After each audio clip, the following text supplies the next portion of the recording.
hindi makaiyak. Ilang taon ka na ba dito? Ay, okay lang ako. 6 na taon lang. Pero kami, ilang taon kami. Kami Sa dito. huling pagkakataon, nasa loob pa rin ng D1. Magligpit na lang sa mga tira-tira. Nakakaiyak naman talaga.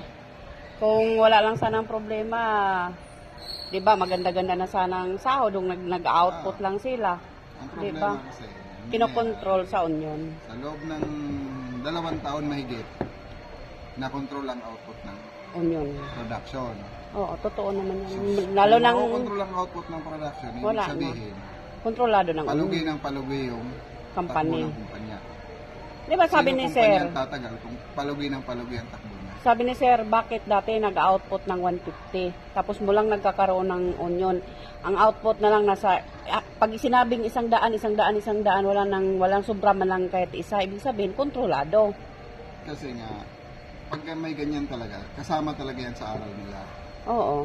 Ewan ko pa, para mga Para ano, makuha mo ang kagustuhan mo, ang hiling mo, o ang demand mo sa kumpanya, kukontrolin mo yung i-paralyze output mo mo. nga inyong production niya para may pipilitan siyang ibigay niya yung inyong mga hiling ninyo. Mga hiling Kasama namang talaga. mga bulok namang hiling nila eh. Sila lang nakinabang eh.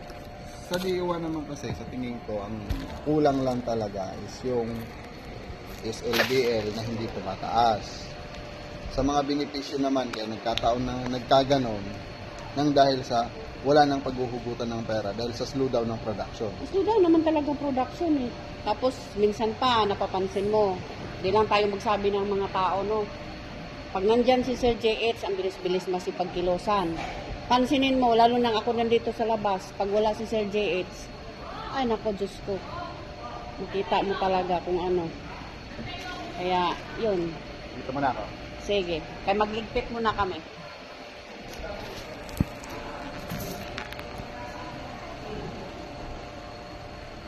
So, tuloy mo na ang pagliligpit ko mga load, mga guys. Ito, basura na to.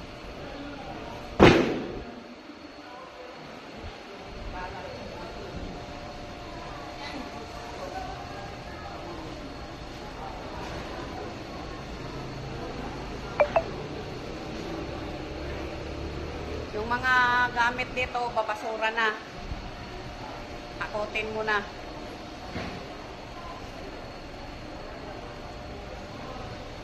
Dito ka, mag-hi ka.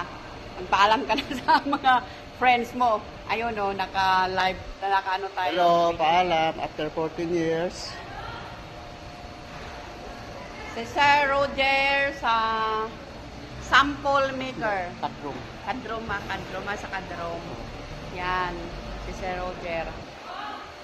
Ano? Mag- Wait lang ah. Sige.